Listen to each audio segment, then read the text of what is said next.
ആറ്റിങ്ങലെ NDA സ്ഥാനാർത്ഥി V മുരളീധരന്റെ രണ്ടാം ദിന വാഹന പ്രചരണ ജാഥയ്ക്ക് വർക്കലയിൽ നിന്ന് തുടക്കമായി. വർക്കല കാപ്പിൽ ഭഗവതി ക്ഷേത്രത്തിൽ ദർശനം നടത്തിയാണ് പ്രചാരണത്തിന് തുടക്കം കുറിച്ചത്. ടൂറിസം രംഗത്ത് വർക്കലയെയും കാപ്പിലിനെയും ലോക നിലവാരത്തിൽ ഉയർത്തുമെന്ന് അദ്ദേഹം പറഞ്ഞു. ഇടത് വലത് മുന്നണികളുടെ ദുഷ്പ്രചാരണങ്ങൾക്ക് ജനം മറുപടി പറയുമെന്ന് വി മുരളീധരൻ വ്യക്തമാക്കി. പ്രശാന്ത് ശങ്കരമംഗൽ തയ്യാറാക്കിയ റിപ്പോർട്ടിലേക്ക്.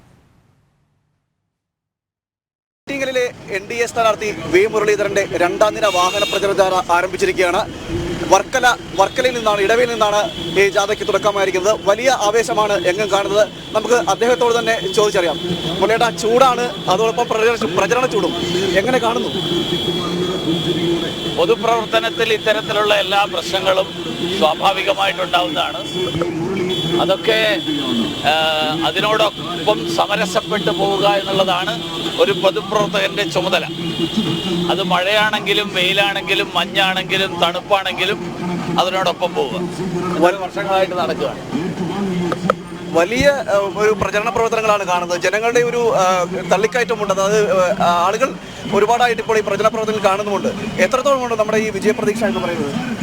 നരേന്ദ്രമോദിജിയുടെ നേതൃത്വത്തിലുള്ള സർക്കാർ വീണ്ടും ഭരണത്തിൽ വരുന്നു എന്ന് ഉറപ്പായ സാഹചര്യം, കഴിഞ്ഞ 10 വർഷക്കാലത്തെ നരേന്ദ്രമോദി സർക്കാരിൻ്റെ സദ്ഭരണത്തിൻ്റെ ഗുണഫലങ്ങൾ അനുഭവിച്ച ജനത, അതാണ് ഈ തെരഞ്ഞെടുപ്പിൽ ദേശീയ ജനാധിപത്യ സഖ്യത്തിൻ്റെ ശക്തി.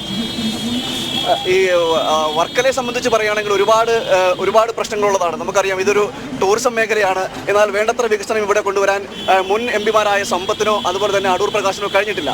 അതായത് അവരാരും ഇവിടേക്ക് എത്തിയിട്ടില്ല എന്നാണ് ഇവിടെ നിന്ന് നമുക്ക് കിട്ടുന്ന ഈ തലയത്തട്ടിൽ നിന്ന് ജനങ്ങളിൽ നിന്ന് കിട്ടുന്ന ഒരു അഭിപ്രായം.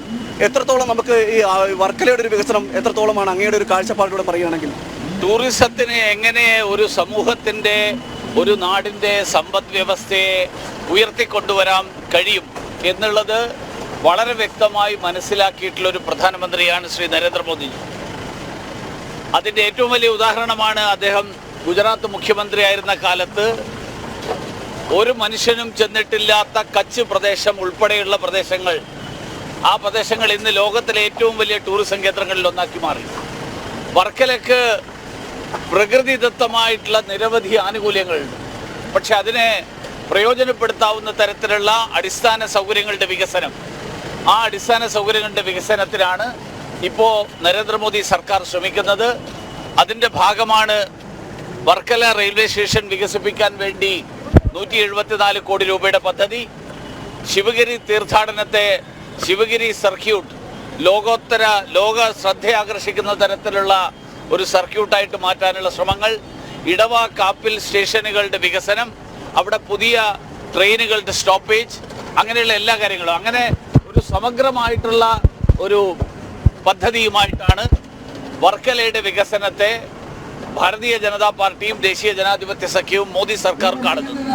ഈ എൻ.ഡി.എയുടെ പ്രചരണ പ്രവർത്തനങ്ങൾ, അതായത് ഇലക്ഷൻ പ്രഖ്യാപിച്ചു കഴിഞ്ഞ് ഉടൻ തന്നെ വലിയ പ്രചരണ പ്രവർത്തനങ്ങളാണ് നടക്കുന്നത്. വളരെയേറെ മുന്നോട്ട് പോവുകയും ചെയ്തു. അതുകൊണ്ടാണ് തോന്നുന്നു ഇത്തരത്തിലുള്ള പ്രവർത്തനം, തെരഞ്ഞെടുപ്പ് തുടങ്ങിക്കഴിഞ്ഞ പ്രവർത്തനങ്ങൾ തെരഞ്ഞെടുപ്പ് പ്രഖ്യാപിച്ചാൽ തുടങ്ങും.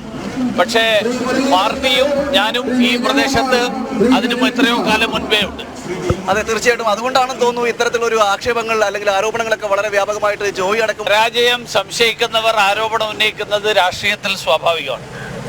അതുതന്നെയാണ്, പരാജയം ഉന്നയിക്കുന്നവർ ആരോപണങ്ങൾ ഉന്നയിച്ചുകൊണ്ടേയിരിക്കും. എന്നാൽ പ്രചരണങ്ങളും പ്രവർത്തനങ്ങളുമായി എൻ.ഡി.എ സ്ഥാനാർത്ഥി മുന്നേറിക്കൊണ്ടിരിക്കുകയാണ്. പ്രശാന്ത് തയ്യാറാക്കിയ റിപ്പോർട്ടാണ് കണ്ടത്.